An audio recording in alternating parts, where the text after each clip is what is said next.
नमस्कार। Easy learning tree junior में आपका स्वागत है। आज सुनिए रांगेय राघव की लिखी कहानी गूंगे। शकुंतला क्या नहीं जानती। कौन? शकुंतला कुछ नहीं जानती। क्यों साहब, क्या नहीं जानती? ऐसा क्या काम जो वह नहीं कर सकती? वह उस गूंगे को नहीं बुला सकती। अच्छा, बुला दिया तो बुला दिया। बालिका ने एक बार कहने वाली की ओर द्वेष से देखा और चिल्ला उठी, दूंदे। गूंगे ने नहीं सुना। तमाम स्त्रियां खिलखिलाकर हंस पड़ीं। बालिका ने मुंह छिपा लिया। जन्म से वज्र बहरा होने के कारण वह गूंगा है। उसने अपने कानों पर हाथ रखकर इशारा किया।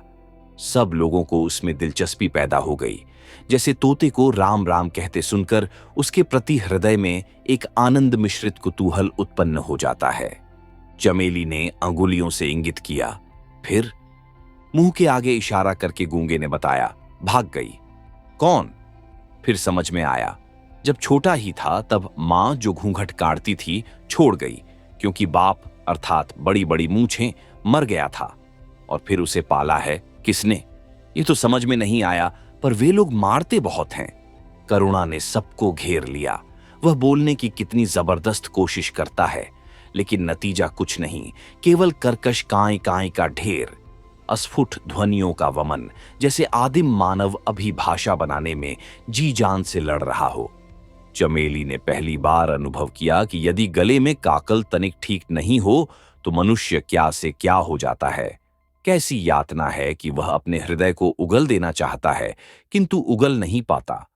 सुशीला ने आगे बढ़कर इशारा किया, मुंह खोलो। और गूंगे ने मुंह खोल दिया, लेकिन उसमें कुछ दिखाई नहीं दिया। पूछा, गले में कौवा है? गूंगा समझ गया, इशारे से ही बता दिया।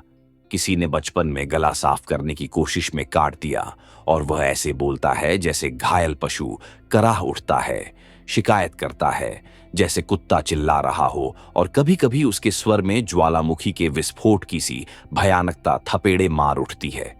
वह जानता है कि वह सुन नहीं सकता और बता बताकर मुस्कुराता है।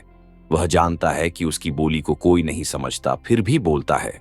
सुशीला ने कहा, इशारे गजब के करता है, अक्ल बहुत तेज है। पूछा, खाता क्या है, कहां से मिलता है?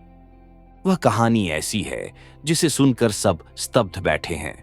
हलवाई के यहां रात भर लड्डू बनाए हैं, काढ़ा ही मांझी है, नौकरी की है, कपड़े धोए हैं, सबके इशारे है, लेकिन गूंगे का स्वर चीत्कार में परिणत हो गया। सीने पर हाथ मारकर इशारा किया, हाथ फैलाकर कभी नहीं मांगा, भीख नहीं लेता।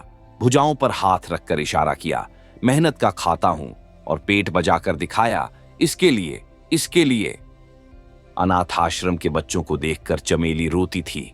आज भी उसकी आंखों में पानी आ गया। यह सदा से ही कोमल है। सुशीला से बोली, इसे नौकर भी तो नहीं रखा जा सकता।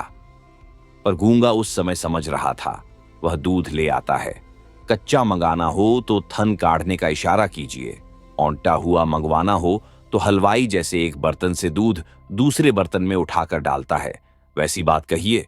साग मंगवाना ही तो गोल गोल कीजिए या लंबी उंगली दिखाकर समझाइए, और भी और भी।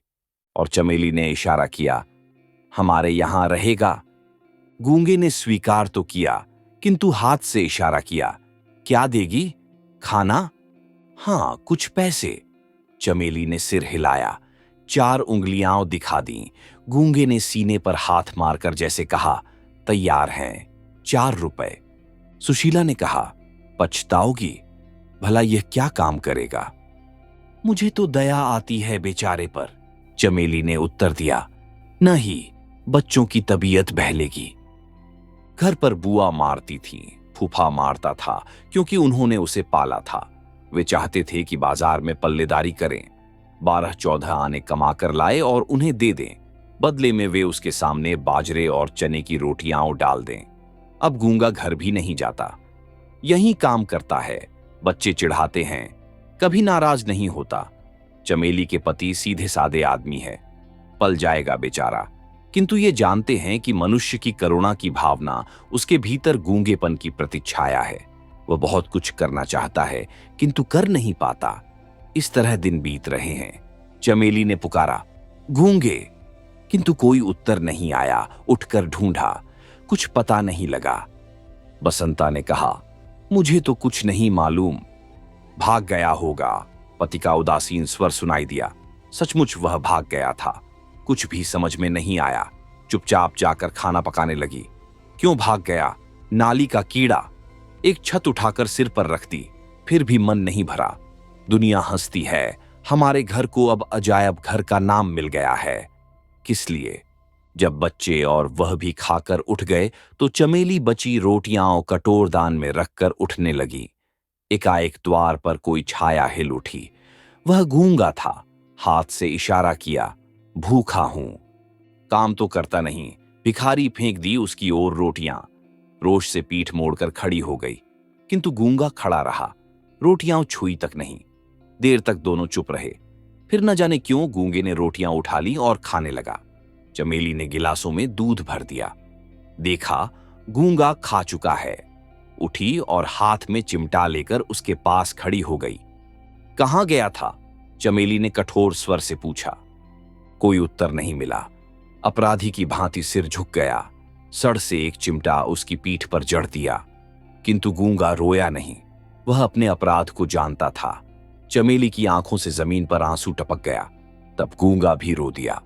और फिर यह भी होने लगा कि गूंगा जब चाहे भाग जाता, फिर लौट आता। उसे जगह जगह नौकरी करके भाग जाने की आदत पड़ गई थी और चमेली सोचती कि उसने उस दिन भीख ली थी या ममता की ठोकर को निस्संकोच स्वीकार कर लिया था। बसंता ने कसकर गूंगे को चपत जड़ दी। गूंगे का हाथ उठा और न जाने क्यों अपने आप रुक गया। उसकी आंखों में पानी भर आया और वह रोने लगा। उसका रुदन इतना कर्कश था कि चमेली को चूल्हा छोड़कर आना पड़ा। गूंगा उसे देखकर इशारों से कुछ समझाने लगा।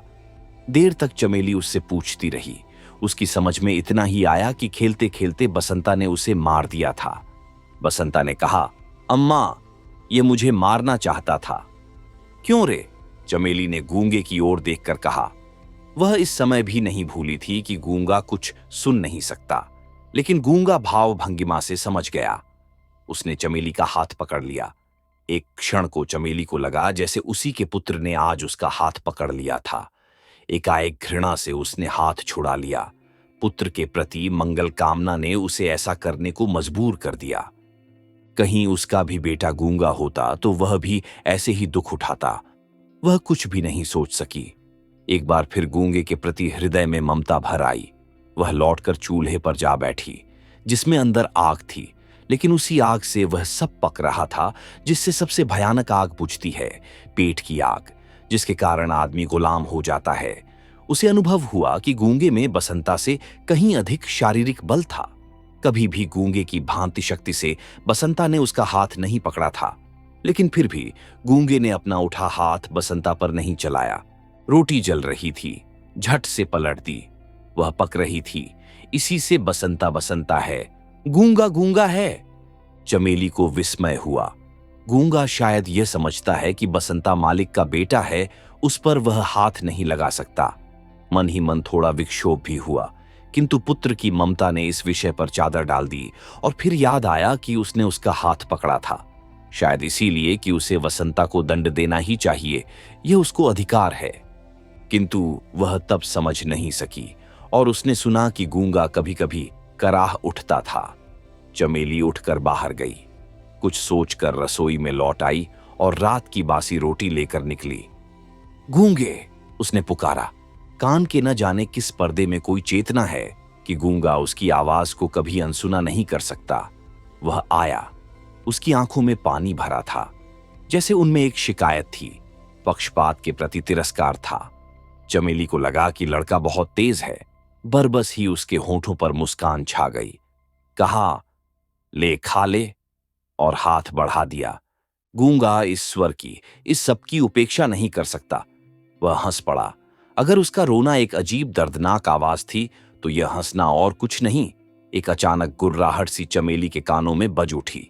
उस अमानवीय स्वर को सुनकर वह भीतर ही भीतर कांप उठी। यह उसने क्या किया था? उसने एक पशु पाला था, जिसके हृदय में मनुष्यों की सी वेदना थी। घृणा से विक्षुब्ध होकर चमेली ने कहा, क्यों रे, तूने चोरी की है? गूंगा चुप हो गया। उसने अपना सिर झुका लिया। चमेली एक बार क्रोध से कांप उठी, देर तक उसकी ओर घूरती रही।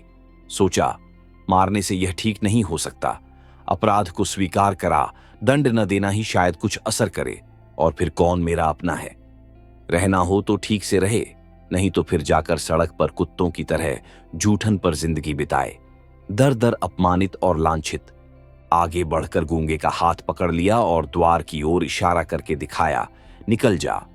गूंगा जैसे समझा नहीं, बड़ी बड़ी आंखों को फाड़े देखता रहा। कुछ कहने को शायद एक बार होंठ खुले भी, किंतु कोई स्वर नहीं निकला। चमेली वैसे ही कठोर बनी रही। अब के मुंह से भी साथ साथ कहा, जाओ, निकल जाओ। ढंग से काम नहीं करना है तो तुम्हारा यहां कोई काम नहीं। नौकर की तरह रहना है रहो, नहीं तो बाहर जाओ। यहां तुम्हारे नखरे कोई नहीं उठा सकता। किसी को भी इतनी फुर्सत नहीं है, समझे? और फिर चमेली आवेश में आकर चिल्ला उठी, मक्कार, बदमाश! पहले कहता था भीख नहीं मांगता, और सबसे भीख मांगता है। रोज रोज भाग जाता है, पत्ते चाटने की आदत पड़ गई है। कुत्ते की दुम क्या कभी सीधी होगी? नहीं, नहीं रखना है हमें, जा, तू इसी वक्त निकल जा। किंतु वह क्षोभ, वह क्रोध, सब उसके सामने निष्फल हो गए। जैसे मंदिर की मूर्ति कोई उत्तर नहीं देती, वैसे ही उसने भी कुछ नहीं कहा। केवल इतना समझ सका कि मालकिन नाराज है और निकल जाने को कह रही हैं। इसी पर उसे अचरज और अविश्वास हो रहा है। चमेली अपने आप लज्जित हो गई। कैसी मूर्खा है वह! बहरे से जाने क्या क्या कह रही थी। वही क्या कुछ सुनता है। हाथ पकड़कर जोर से एक झटका दिया और उसे दरवाजे के बाहर धकेलकर निकाल दिया। गूंगा धीरे धीरे चला गया। चमेली देखती रही। करीब घंटे भर बाद शकुंतला और बसंता दोनों चिल्ला उठे, अम्मा, अम्मा! क्या है? चमेली ने ऊपर ही से पूछा। गूंगा, बसंता ने कहा, किंतु कहने के पहले ही नीचे उतर कर देखा। गूंगा खून से भीग रहा था। उसका सिर फट गया था। वह सड़क के लड़कों से पिटकर आया था, क्योंकि गूंगा होने के नाते वह उनसे दबना नहीं चाहता था। दरवाजे की दहलीज पर सिर रखकर वह कुत्ते की तरह चिल्ला रहा था। और चमेली चुपचाप देखती रही कि इस मूक अवसाद में युगों का हाहाकार भरकर गूंज रहा है।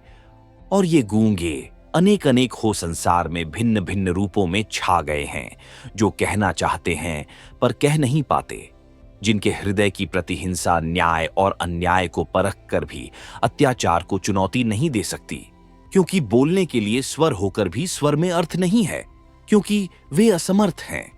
और चमेली सोचती है, आज दिन ऐसा कौन है जो गूंगा नहीं है? किसका हृदय समाज, राष्ट्र, धर्म और व्यक्ति के प्रति विद्वेष से, घृणा से नहीं छटपटाता, किंतु फिर भी कृत्रिम सुख की छलना अपने जालों में उसे नहीं फांस देती, क्योंकि वह स्नेह चाहता है, समानता चाहता है। आप सुन रहे थे रांगेय राघव की लिखी कहानी गूंगे।